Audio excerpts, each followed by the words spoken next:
സംഘികൾക്കെല്ലാം 2 vote, സാധാരണ മനുഷ്യന്മാർക്കൊക്കെ ഒറ്റ vote. സംഘികൾക്ക് സ്വന്തം മണ്ഡലത്തിലൊരു വോട്ട്, ഏട്ടന്റെ തൃശ്ശൂര് മറ്റൊരു വോട്ട്. ഏട്ടൻ തൃശ്ശൂരങ്ങ് എടുത്തത് എങ്ങനെയെന്ന് മനസ്സിലാവുണ്ടല്ലോ. ജനാധിപത്യത്തിനേറ്റിട്ടുള്ള മുറിവ്, അതല്ലെങ്കിൽ പൗരന്റെ അവകാശത്തിലെ ഈ കൃത്രിമത്തെ കേരളത്തിലെ മാധ്യമങ്ങളൊക്കെ ചർച്ച ചെയ്യുമ്പോ കേരളത്തിലെ ഒരു മാധ്യമ മുന്നുണ്ട്. ആരാന്നറിയോ? കണ്ടോളി.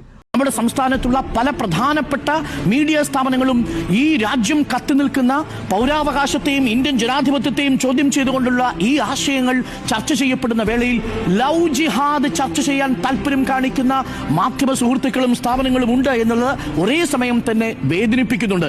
BJP കളത്തിലിറങ്ങിയതോടെ കേരളത്തിൽ വീണ്ടും ലവ് ജിഹാദ് ആരോപണം ശക്തമാവുകയാണ്.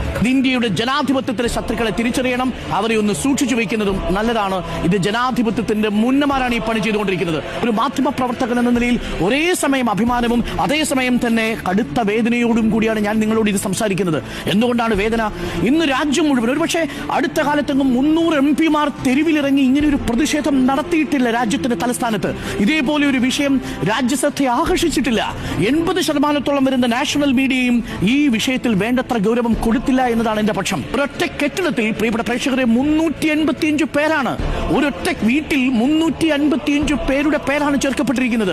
പൂങ്കുന്നത്തേക്ക് വന്നപ്പോഴോ ഒരു വീട്ടിൽ ആ വീട്ടമ്മയ്ക്ക് അറിയില്ല. ആ വീട്ടമ്മ 4 വർഷമായി അവിടെ താമസിക്കുക. ആ വീട്ടമ്മയോട് ഞങ്ങളുടെ പ്രതിനിധി ചോദിക്കുന്നുണ്ട് ഓരോ പേരുകൾ. ഇവരെ ഒന്നും അറിയില്ല. ആ മേൽവിലാസത്തിലാണ്.